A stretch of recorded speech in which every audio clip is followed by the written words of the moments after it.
Hi everyone, Letty here. I have a budget savings video. We're going to do some last minute extra savings and then go ahead and dive into our January allocation into our sinking funds binder. Welcome back everyone. So I wanted to go ahead and stuff my savings, my completed savings challenges that I had for the month of January into my sinking funds allocation binder.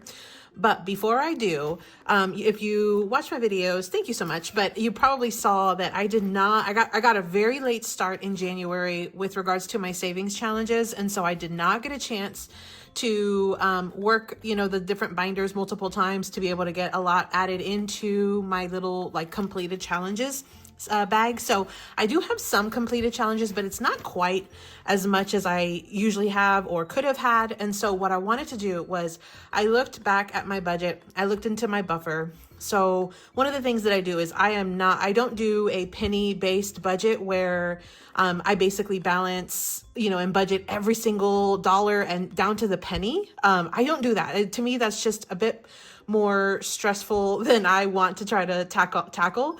And so I try to just round my payments, like the pay that I receive, I round that down. So I always have a little bit of extra buffer there. And then I round my savings or my bills or anything that I'm going to have to pay out, I round it up. And so what it leaves me is at the end of every month is a buffer, which is like a little bit of extra money that I will have in our account, and it just kind of rolls over month to month, and I add more every month. And so basically there's a little bit of extra money there that's unaccounted for, and I like to do that just in case any of what I either purchase or budget is not exact and we go slightly over, right? So one of the things that I did was I pulled out $20 from our sort of buffer budget, and I wanted to add this $20 into a couple of different or 3 different challenges that are in my bookish Valentine binder. And then what I'll do is I'll take those challenges, and that will actually complete the 3 challenges. So I sort of cheated a little bit. I looked ahead. I'm going to add those 3 into my January completed challenges and then go ahead and add them into my sinking funds. So probably sounds way more complicated than what it is. But basically I looked at how far I was to complete a few of these, and I figured I could bring in another $20 from the January budget from that buffer, and I actually can end up moving over more than the 20 because of what I already have in this binder, move over into my sinking funds, and basically a little bit extra into some of the categories here that I wanted to save. Okay. And then in the month of February, I'll work a little bit closer to, get some more completed challenges, but we'll see where we go from here. So what I want to do is I've already moved those 3 challenges to the front of my binder here. And so I'm bringing in $20 that I am going to be adding in real quick, and then we'll move into the allocations. So there's 3 different creators here. I have one who is April from April's Fresh Start. I had this cute little challenge, and one of the things that I noticed was I was only $2, $3, $4 away from completing this one and basically turning it into a $15 savings. So this is what I was saying, where I could add a little bit of money and basically add way more into my allocations. So I'm going to add $4 into this challenge, 1, 2, 3, and 4. So now we should have the 15. Let me just double check it. So we've got 5, 7, 9, 11, 12, 13, 14, and 15. So $4 from our buffer turns into $15 going into allocations. I hope that makes a little bit more sense. So I'm going to go ahead and complete this one out. I'm just going to go ahead and mark off the last 3 numbers here. So we had a 1, another 1, and then a 2, and we will end up saving that $15. Again, that is from April's Fresh Start. So I am going to go ahead and just still add a paper clip, and I'm going to go ahead and set it aside over here in my ongoing bag for January. So we could just kind of add that into the January completed. Okay. Moving along. We have Lysandra over at Budgeting with Lysandra. This was another one where we were very close to completing the challenge. And I knew that by just adding a few extra dollars, I could end up adding a little bit extra into that allocation. So I have 2, 2, and a 1 here. That's 5 total. I'm going to go ahead and bring in a 5.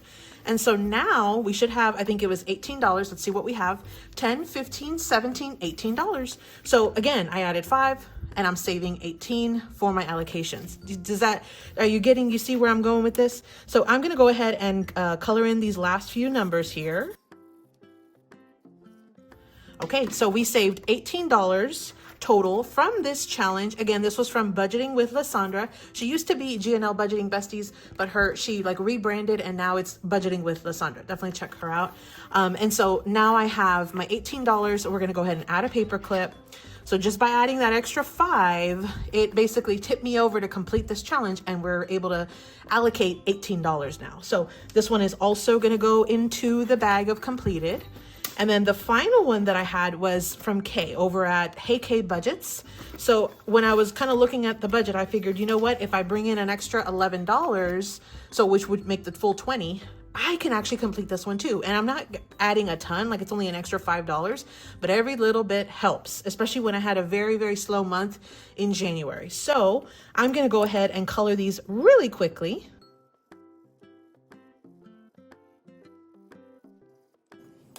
Okay, so we're adding in that $11. We should have 16 total now, and we do because we have the extra 5.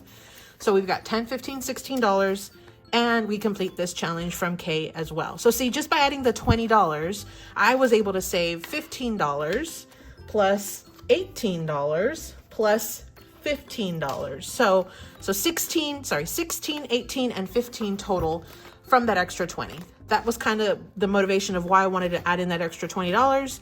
Now we've got our sinking funds complete, or our completed challenges for January. So I'm gonna move this binder aside because I'm not gonna add any more money in it for right now. I will come back probably in a few days and I'll actually add the full allocation for February into this binder. But for right now, this is kind of a good stopping point. Okay, so let me move this out of the way. Okay, so now what we're gonna do is we're gonna go ahead and go through this bag and see how much we get to save. So let me see, I think you can kind of see the number there. So let's go ahead and open up our bag here and let's see what we're saving. So of course we just had the challenges we just completed. So we're starting off with 16, oops.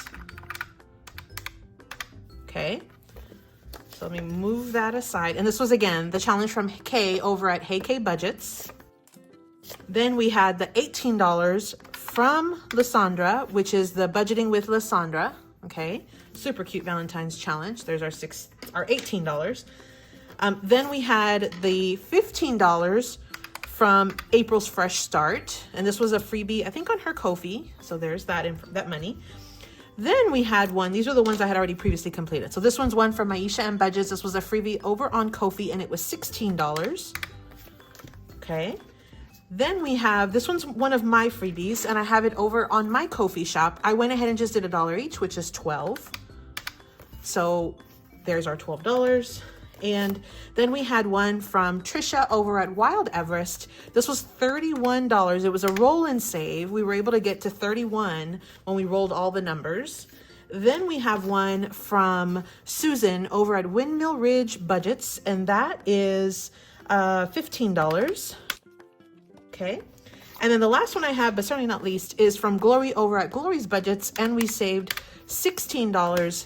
And so there's the 16. So that tells me I should have $139 that is set aside and saved right here. Let me just quickly map this out and count it so I can just double check it.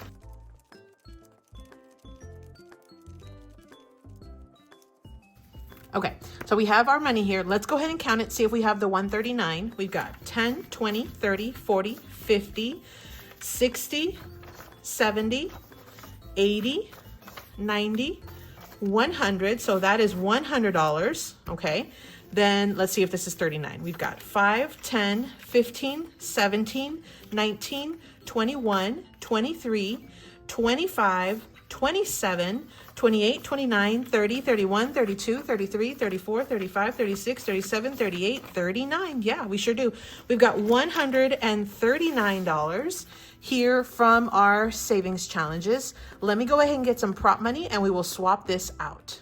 Okay, so I have the $139 and you can see here, I haven't even finished cleaning up the laminate on this. That's not a problem. I'll come back and I'll clean that up after the video. But we've got 100, 20, 25, 30, 35, 36, 37, 38, 39. So we've got $139. I'm going to swap this out. And if you have not seen my video before, I swap out from one prop to another type of prop money.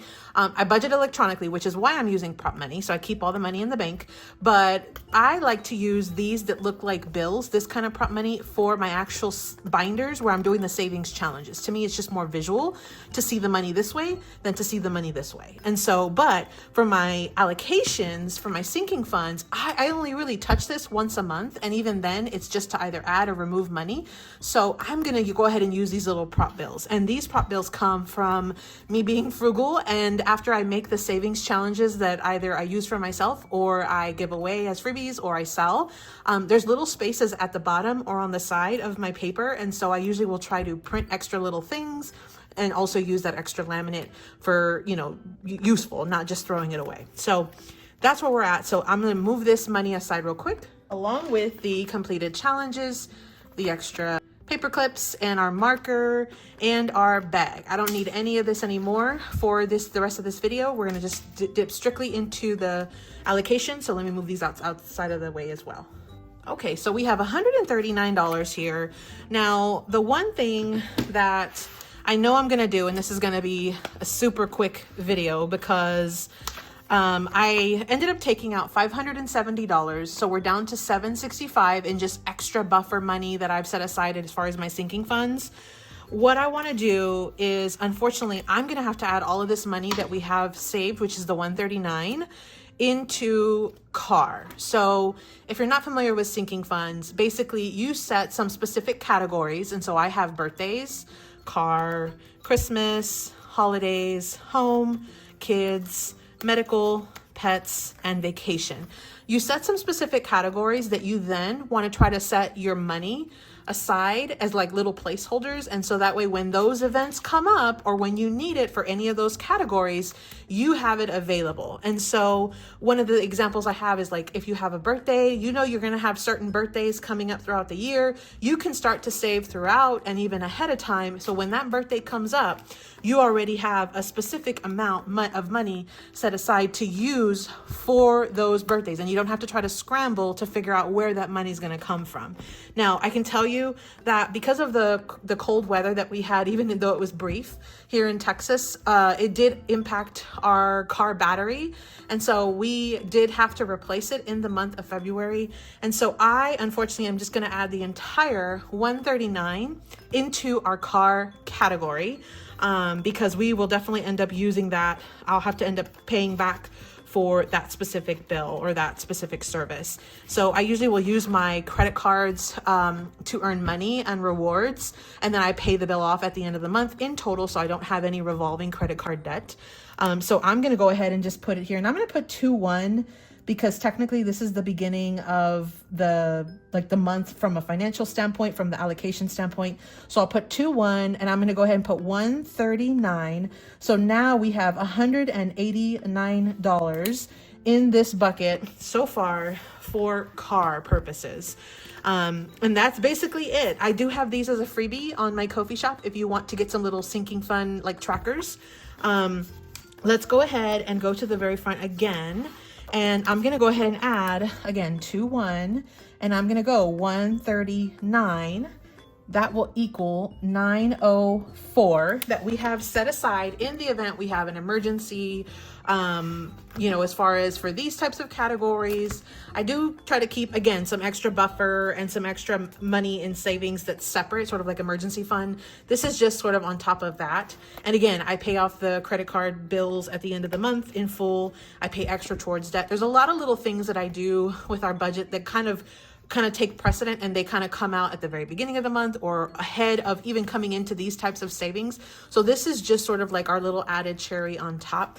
But I feel like it's super crucial to get your finances in order, figure out your budget, figure out where you are anticipating that you'll have to spend some money, and basically set your money aside as you go, which is what you do with these sinking funds. And so I just find it super, super crucial, and it honestly is super beneficial and less stressful because when you have a situation where you need a new car battery, you don't have to try to look at your budget and try to figure out, okay, how am I going to pay for this? I literally can say, oh, well, I've got money set aside for that. Let me take care of it. That's how easy it is whenever you set up these sinking funds and you sort of set that money aside, saving in any capacity that you do save, whether it's with savings challenges or simply just setting aside money. So I hope you found that either inspirational or potentially educational, but please let me know if you have any questions. Leave them down in the comments down below. And I hope you are achieving all of your financial freedom goals, taking it one step at a time to achieve that financial freedom success. So thanks so much for watching. And as always, happy saving. Thank you so much for watching, everyone. Drop me your favorite heart emoji in the comments down below to let me know you made it this far in the video. Happy saving.